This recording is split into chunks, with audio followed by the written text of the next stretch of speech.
18 जून आलमी मदनी मरकज फैजान मदीना बाबुल मदीना कराची पाकिस्तान में होने जा रहा है मदनी मुज़ाकरा, जिसमें नातख्वां, नकीब हजरात, ऑर्गेनाइजर्स और इस फील्ड से ताल्लुक़ रखने वाले इस्लामी भाई शिरकत करेंगे।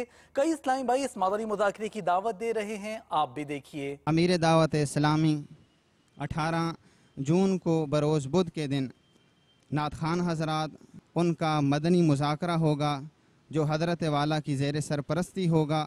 हज़रत वाला उनकी तरबियत फरमाएंगे। मेरा दिल भी ये चाह रहा है कि मैं अभी उस मदनी मुज़ाकरे में शिरकत करूं। बड़ी शिद्दत से 18 जून का इंतज़ार है। आप लोग भी इस मदनी मुज़ाकरे के अंदर शामिल होकर अपने ईमान को जिला बख्शें। 18 जून बरोज़ बुध इंशाअल्लाह नात खानों का मुज़ाकरा हो रहा है, जो फैज़ान मदीना में होगा और फैज़ान मदीना कराची में होगा।